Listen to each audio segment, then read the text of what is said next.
Hello అందరికీ. Welcome back to our channel మమతల కోవెల. నేను మీ లక్ష్మిని. ఎలా ఉన్నారండి మీరందరూ? నేనైతే చాలా బాగున్నాను. మీరు కూడా చాలా చాలా బాగుండాలని మనస్ఫూర్తిగా కోరుకుంటూ, ముందుగా అందరికీ వినాయక చవితి శుభాకాంక్షలు. ఈ పండగని అందరూ చాలా బాగా జరుపుకున్నారని అనుకుంటున్నాను. కానీ కొన్ని చోట్ల వర్షాలైతే బాగా పడుతున్నాయి. మాకు కూడా నైట్ నుంచి వర్షం పడుతుందనమాట. సో, దేవుడికి సంబంధించినవి నైట్ తెచ్చుకుందాం అనుకుంటే వర్షం పడుతుంది కదా! మార్నింగ్ తెచ్చుకుందాంలే అని అనుకున్నాము. కానీ మార్నింగ్ తెచ్చుకోవడానికి కూడా వీలు పడలేదన్నమాట. ఇక మార్నింగ్ కూడా ఫుల్లు వర్షం పడుతుంది.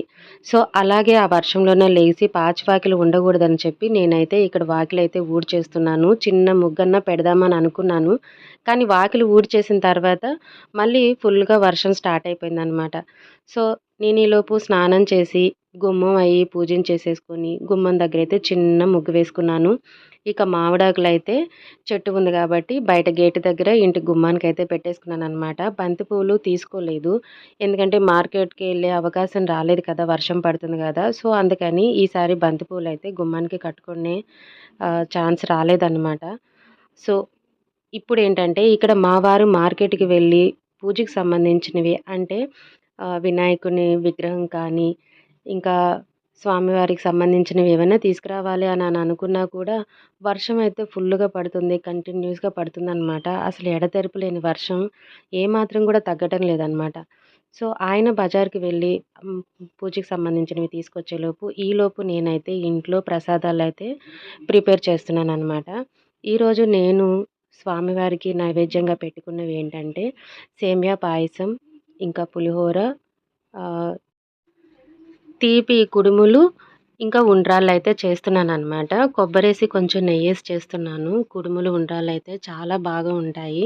ఎందుకంటే నెయ్యి వేస్తున్నాము, ఇంకా కొబ్బరి కూడా వేస్తున్నాం గనుక చాలా టేస్ట్ అయితే ఉంటుందనమాట. మామూలుగా అయితే ప్రతి వినాయక చవితికి వర్షం కొంచెమన్నా పడుతుంది. కానీ ఈసారి ఏంటో మాత్రం ఫుల్లుగా పడుతుందనమాట. అసలు గ్యాపే ఇవ్వట్లేదు. కొంచెం ఏవైనా పనులు చేసుకోవటానికి కానీ, దేనికైనా గూడా. మాకు ఇంట్లో షింక్ లేదు కాబట్టి, నేను అంట్లు తోముకోవాలన్నా, చిన్న చిన్నయి ఏవన్నా చేయాలన్నా కూడా నేను బయటికే వెళ్ళాలి. సో, ఫుల్లుగా తడిచిపోతున్నాననమాట. సో, ఇక్కడైతే నేను ప్రసాదాలన్నయితే ప్రిపేర్ చేసేసాను. ఒక పక్క ప్రసాదాలు చేసుకుంటూనే మరొక పక్క ఆహ్, స్వామివారి పీఠకం అవి పెట్టుకోవటానికైతే సిద్ధం చేసుకుంటున్నాననమాట. మళ్ళీ గ్యాప్‌లోనే. ముందుగా అయితే పూజ చేసేలోపు నిత్య దీపారాధన అయితే చేసేసుకున్నాను. తులసమ్మ దగ్గర దీపారాధన చేయటానికి అసలు వీలు పడలేదనమాట. ఎందుకంటే అంత పెద్ద వర్షం పడుతుంది గదా!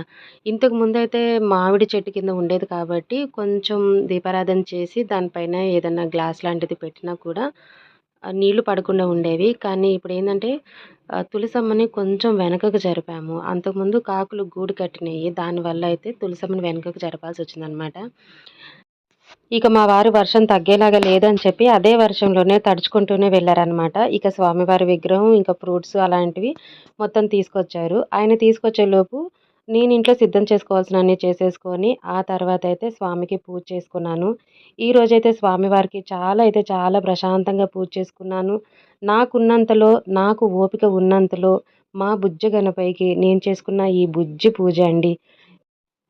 లాస్ట్ ఇయర్ అయితే పూజ ఇంకా త్వరగా కంప్లీట్ అయిపోయింది. కానీ ఈసారైతే కొంచెం లేట్ అయిపోయింది.